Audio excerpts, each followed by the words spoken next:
जय हिंद दोस्तों, आप सभी का स्वागत है आपके अपने सैनिक वेलफेयर यूट्यूब चैनल में।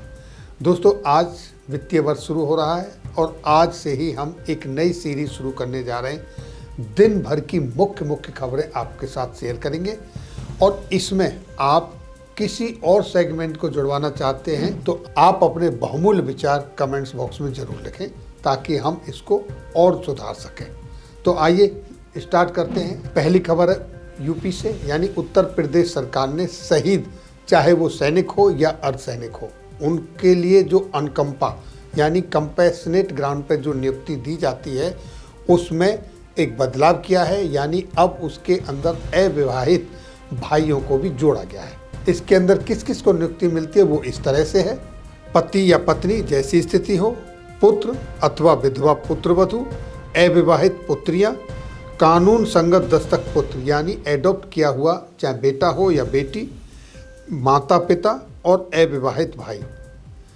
परंतु इनमें से अगर कोई शारीरिक या मानसिक रूप से उपयुक्त नहीं है जॉब के लिए तो ऐसी स्थिति में आप अपने पौत्र या अविवाहित पौत्रियों को भी इसमें शामिल कर सकते हैं, उसका फायदा ले सकते हैं। अगली खबर, आज 1 अप्रैल से NPCI national payment corporation of India उन मोबाइल नंबरों को बंद करने जा रहा है जो काफ़ी लंबे समय से बंद पड़े हैं या इनएक्टिव हैं। यदि आपका कोई मोबाइल नंबर जो इनएक्टिव है या बंद पड़ा है और वो बैंक खाते, पैन कार्ड या आधार कार्ड के साथ लिंक है तो उसे अपडेट जरूर करा लें ताकि आपको भविष्य में किसी तरह की समस्याओं का सामना करना ना पड़े।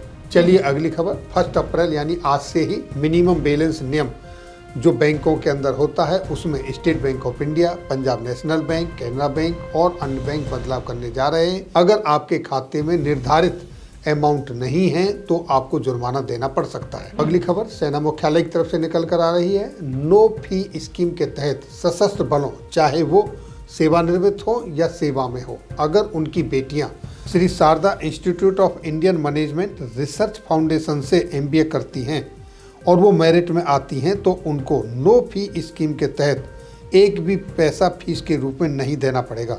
तो साथियों, इस तरह की जितनी भी जानकारी है वो अपने सभी साथियों के साथ शेयर करते रहें। चलिए दोस्तों, अगली खबर पर। आपको पता है कितना विनाशकारी भूकंप आया थाईलैंड, म्यांमार में। वहाँ पर भारत सरकार की तरफ से ऑपरेशन ब्रह्मा के तहत भारतीय सेना की फील्ड हॉस्पिटल की तरफ से 118 सैन्य कर्मियों की मेडिकल टीम म्यांमार पहुँच चुकी है, जहां भूकंप से प्रभावित लोगों को first aid and emergency medical service प्रदान कर रही है।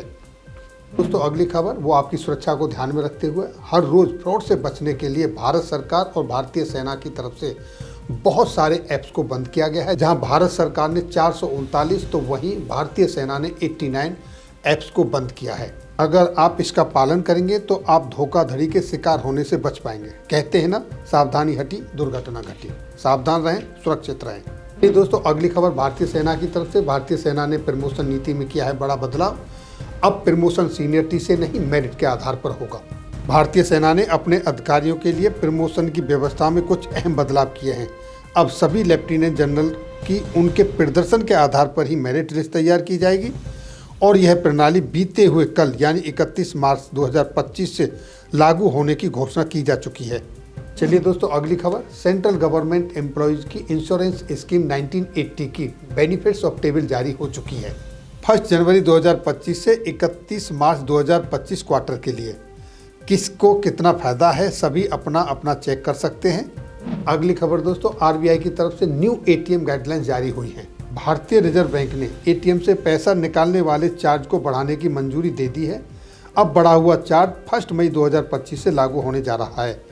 अगर आप भी ATM से पैसा निकालते हो तो आपको उससे जुड़ी हुई हर जानकारी जानना जरूरी है।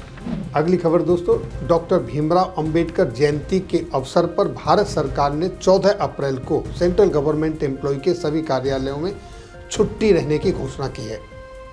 चलिए दोस्तों, अगली खबर, फाइनेंस बिल 2025 लोकसभा से पास हो गया। उसके बाद सोशल मीडिया पर एक खबर काफ़ी जोर शोर से चली कि 8वें वेतन आयोग में अब पुराने पेंशनर्स को फायदा नहीं मिलेगा।